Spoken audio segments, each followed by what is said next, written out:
bon? Oui.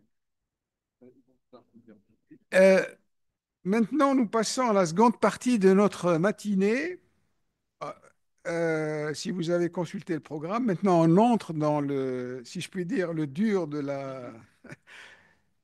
du soufisme avec la communication de Aurélien Lederer, qui est doctorant au CERMOM à l'INALCO donc, et qui va nous parler du Fasl al-Nafas, hein, Chapitre Arifat al-Nafas. في معرفة النفس dans les فتوحات المكية du Cheikh Al-Akbar.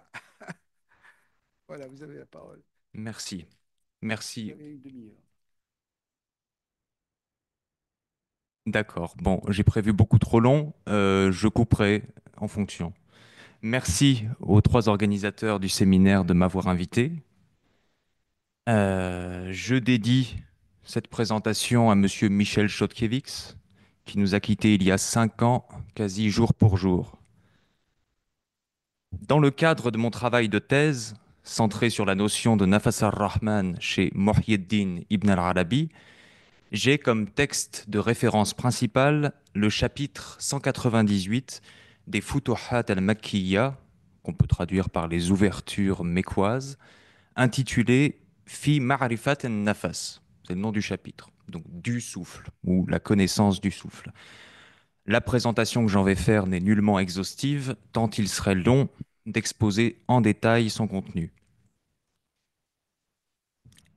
Il faut d'abord rappeler succinctement qu'Ibn al-Arabi est un soufi andalou, surnommé par ses admirateurs Al-Sheikh al-Akbar, le plus grand maître, dont l'enseignement a exercé une influence déterminante, encore insuffisamment analysée, mais qui en tout cas excède largement le strict champ du soufisme. Parmi les plusieurs centaines d'ouvrages qui lui sont attribués, il en est deux dont le rayonnement sort du lot, les Fusus al-Hikam et les Futuhat al-Makkiyya. D'un point de vue purement matériel, le texte des Fusus al-Hikam tient en 250 pages de l'édition de Rafifi, tandis que les Futuhat représentent environ 6000 pages. Vous comprenez donc la raison pour laquelle il n'existe aucun commentaire exhaustif des Futuhat, tandis que les Fusus en comptent plus d'une centaine. Voici, à propos d'Ibn al-Arabi, quelques sources de référence générales. Alors, on a passé, j'ai dû rater, j'avais mis quelques sources de référence, c'est peut-être avant. Non, bon, bah, il a sauté, pardon. Bon, les sources de référence générales, je vous l'ai dit, hein, c'est les deux éditions principales des Futuhat en arabe. La première de Boulakr au début du XXe siècle, en 4 tomes, et la seconde, très récemment, 2014, je le crois, au Yémen, Tarim, en 13 tomes. Euh, voilà, c'est la dernière édition en date. Puis j'avais mis aussi les Foussous, l'édition de Rafifi, pour la référence. Et aussi, évidemment, Michel Chodkiewicz et Claude Addas, à la fois pour le contenu de l'œuvre d'Ibn al-Arabi, de sa pensée et de sa vie. Donc, ce grand œuvre du maître andalou comprend 560 chapitres répartis en 6 fusul, que nous appellerons parties. Ces chapitres sont de dimensions très diverses, la plupart comptent quelques pages, tandis qu'une quinzaine ont l'ampleur de grands traités. Citons l'un d'entre eux, dont nous aurons à reparler, l'avant-dernier chapitre, le 559, qui est une sorte de synthèse des Futuhat, dans la mesure où il est constitué d'autant de paragraphes qu'il y a de chapitres, chaque paragraphe correspondant à un chapitre. Hein. Quant au chapitre 198, il représente environ 250 pages de l'édition yéménite, la dernière en date, et environ 180 pages manuscrites recto verso, dans le dernier manuscrit autographe des Futuhat. Ensuite, les chercheurs, voilà l'état de l'art. Les chercheurs qui ont précédé dans ce domaine n'ont guère insisté sur l'importance considérable de ce chapitre, qui est toutefois présenté en un paragraphe et traduit très partiellement sur quelques pages par William Chittick dans l'anthologie Les Illuminations de la Mecque. Michael Epstein a davantage parlé du chapitre 198, en particulier des sections 11 à 38 dans son livre Mysticism and Philosophy in Al-Andalus, mais son propos était surtout de montrer des liens entre Ibn al-Arabi et la pensée ismaélienne, donc c'est un peu éloigné de notre propos ici. Et enfin, Abd al-Bakri Miftah, qui a écrit un ouvrage avec de riches éléments sur le Nafas ar-Rahman, qui s'appelle Al-Mafatih al-Wujudiyya li Kitab Fusus al-Hikam. Ensuite, parmi les 6 grandes parties des Futuhat, le chapitre 198 prend place au début de la troisième, consacrée aux états spirituels, Ahwal. Cette troisième partie est singulièrement courte par rapport aux 2 premières, n'ayant que le chapitre 198 comme gros morceau. Et même en regardant uniquement le sommaire de cette partie, on se rend compte que ce chapitre diffère pas seulement en termes de quantité, mais aussi de qualité par rapport aux autres chapitres de la section. En effet, le souffle de la partie, pardon. En effet, le souffle n'est pas comparable, n'est pas à mettre sur le même plan que l'ivresse, le désir, la crainte, qui sont autant d'états spirituels développés dans le chapitre.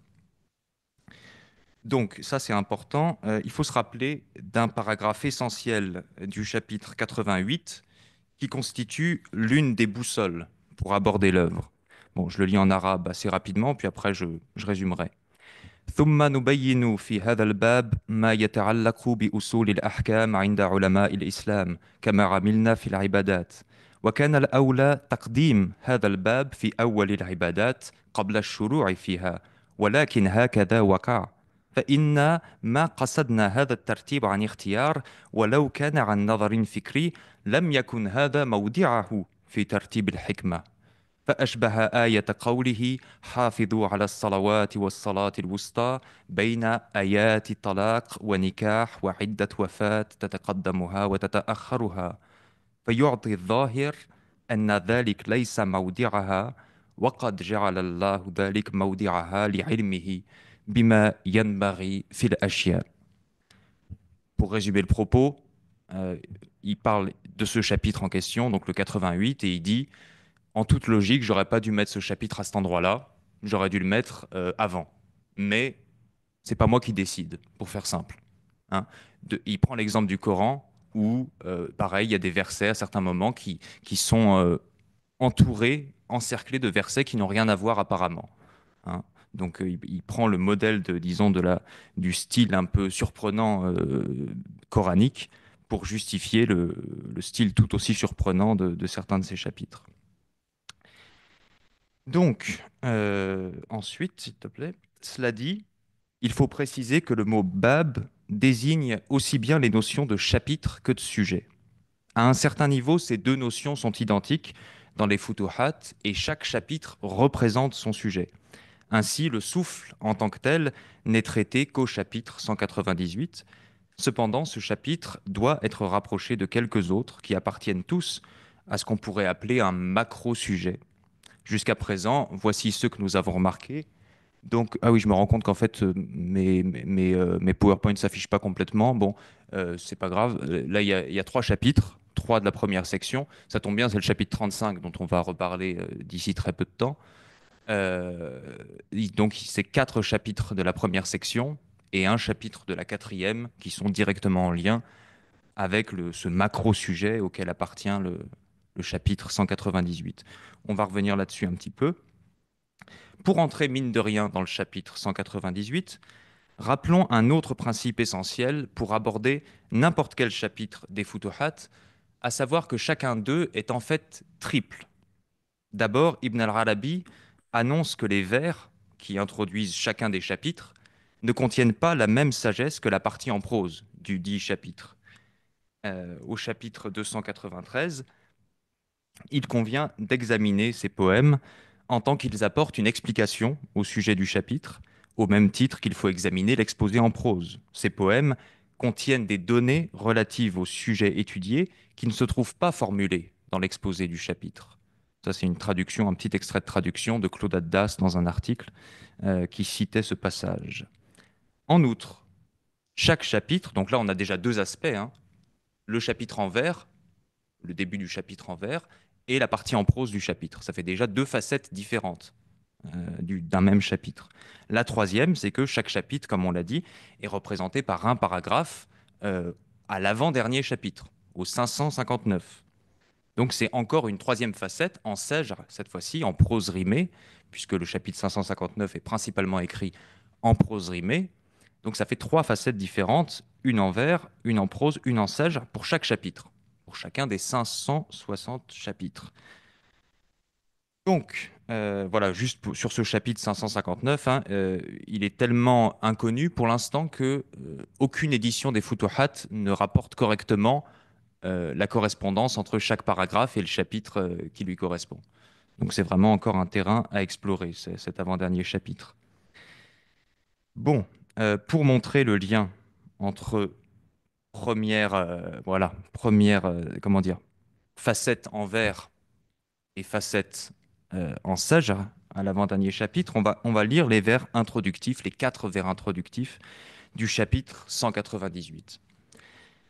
Nafasul akwani min nafasih, wahwa wahyul haqqi fi jarasih, wa kalamul haqqi shahiduhu, atharun fil kawni min nafasih. Inna Musa qablu absarahu, fi ishti'ali nari fi qabasih, ma'dinu rahati fihi famin, nadirin fihi wa fi harasih. Je ne vais pas vous détailler le contenu de tous ces vers directement. On va juste prendre les deux mots qui sont donc à la fin du premier vers et à la fin du dernier. Jaras et haras. Littéralement, la cloche et la garde. Ces mots ont un sens technique ici. Mais moi, je ne le connais pas. Donc, je suis allé chercher dans le chapitre, dans les 250 pages en prose, et pas d'explication. Je suis allé voir dans le chapitre 35, qui est censé être dans le même vague sujet, gros sujet, pas d'explication. Je suis allé voir dans le chapitre 559, au paragraphe qui correspond au chapitre 35, et là, qu'est-ce que je trouve? Al-Jaras, kalamun mujmal. Wal-Haras, babun muqfal. C'est pas que c'est beaucoup plus clair comme ça, hein, mais au moins, on voit qu'il y a un lien directement entre Jaras et Haras, et il nous donne une première explication, l'auteur, mais à la toute fin de l'ouvrage. Donc il faut vraiment, hein, il faut vraiment connaître un peu tout l'ouvrage pour comprendre un chapitre, finalement. Voilà, donc ça permet aussi cet exemple donne, voilà, donne une idée de pourquoi les Futuhat sont mécoises, sont mekkiyas, parce que, à l'instar du pèlerin, le lecteur progresse à force de circumambulation autour de cette Kaaba textuelle que représentent les Futuhat.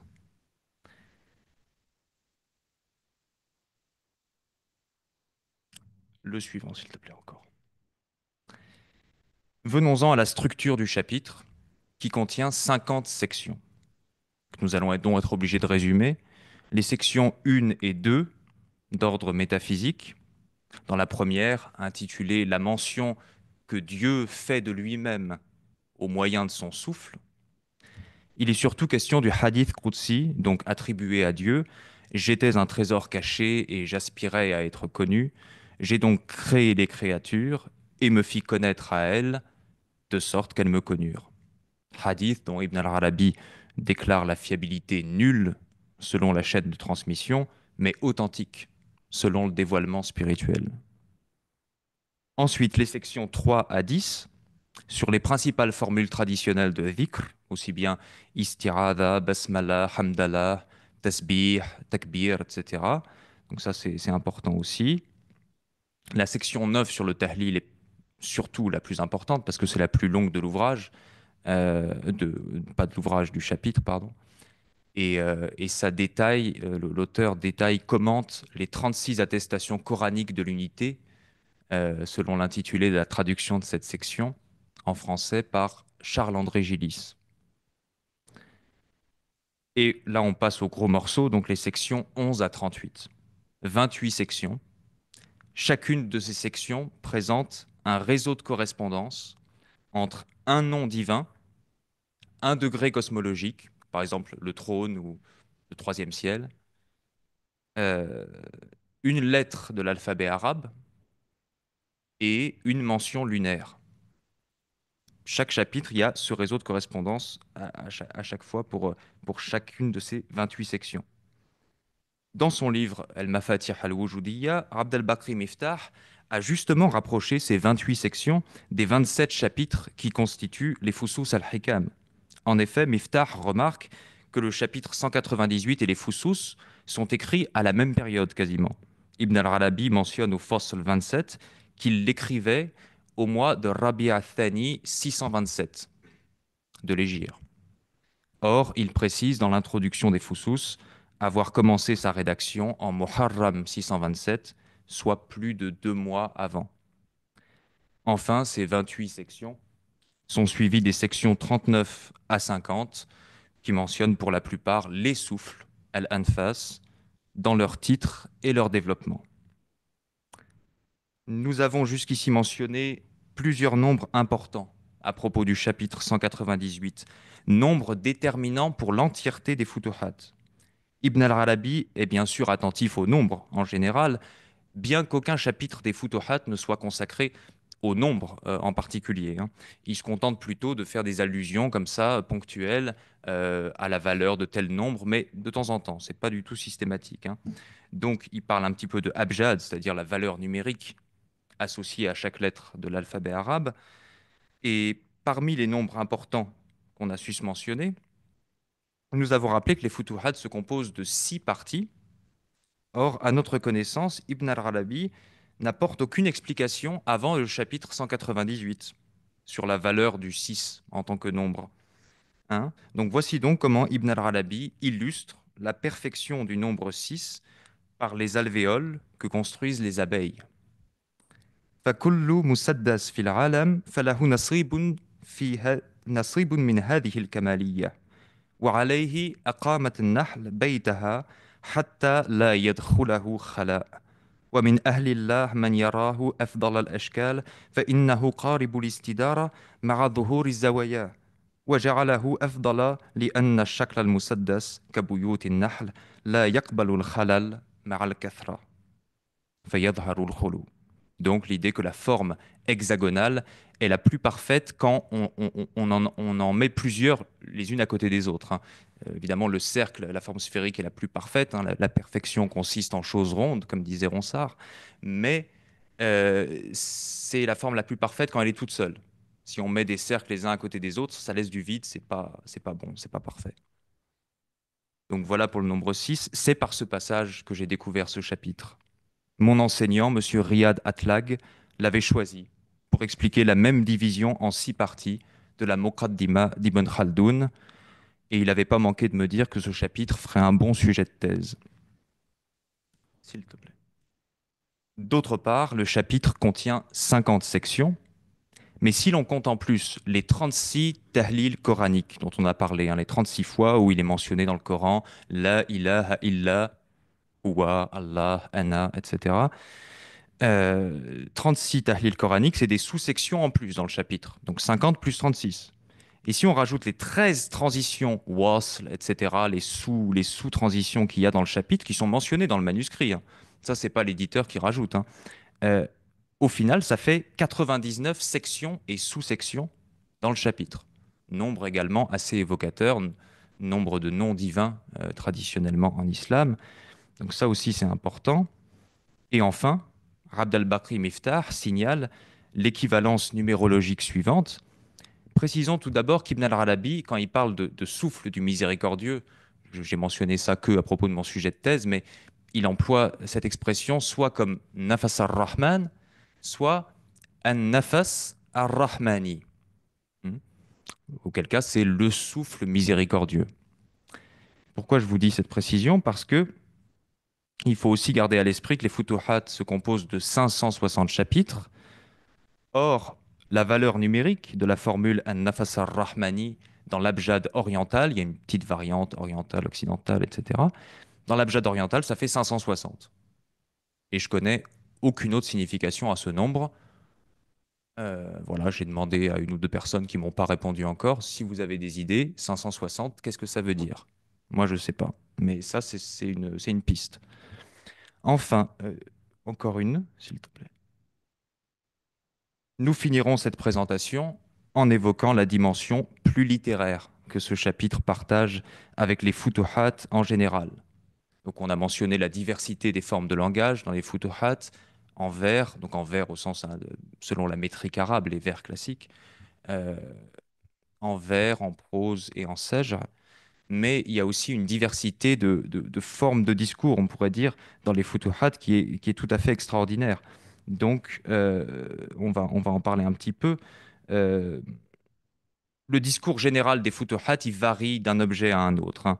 Comme disait La Fontaine, sur différentes fleurs, l'abeille s'y repose et fait du miel de toutes choses. Donc c'est un peu ça. Il passe du Coran à des références aux sciences naturelles, à la théologie mu'tazilite, enfin à des choses très diverses.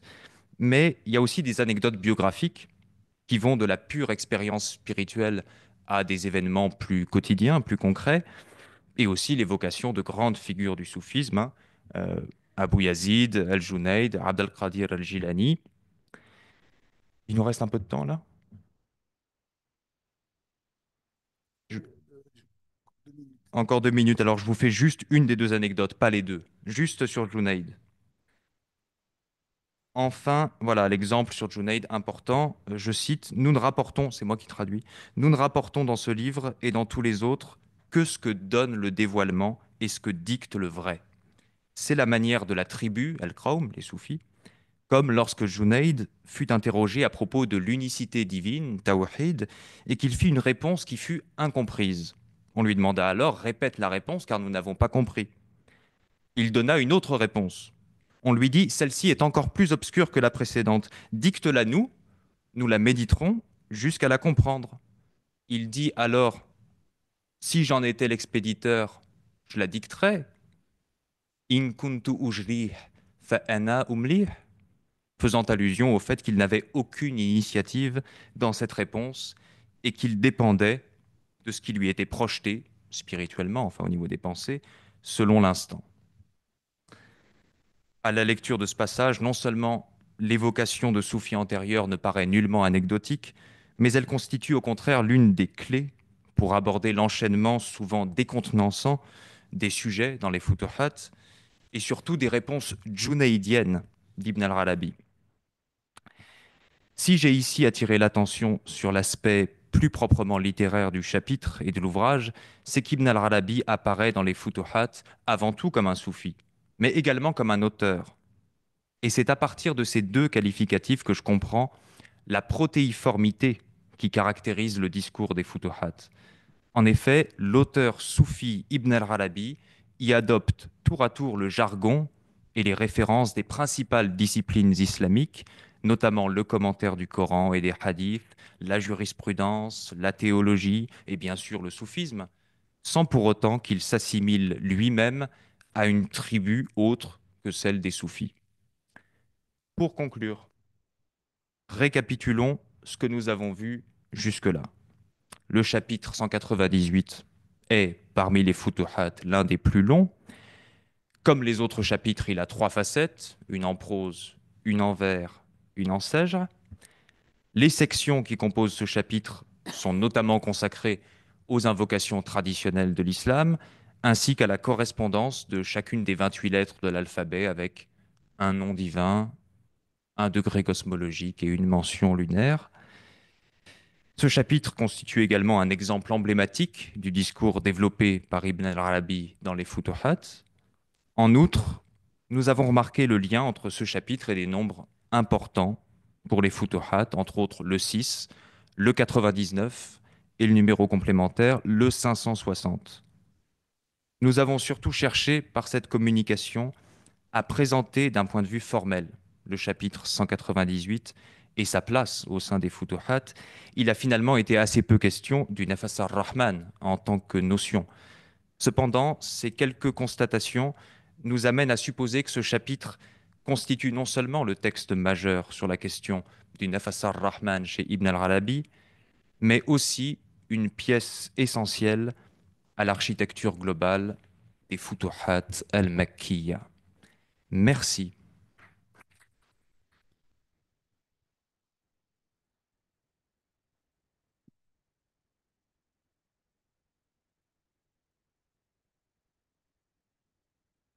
Parole à ceux qui la souhaitent, mais je voudrais d'abord féliciter Aurélien et comme je félicite aussi Mohamed, parce que pour des doctorants qui sont en première année de thèse, c'est quand même assez exceptionnel de pouvoir arriver à présenter un sujet de cette manière-là et vraiment bravo à tous les deux pour votre prestation. Ouais. Pardon, j'en suis ému. Je vous passe la parole.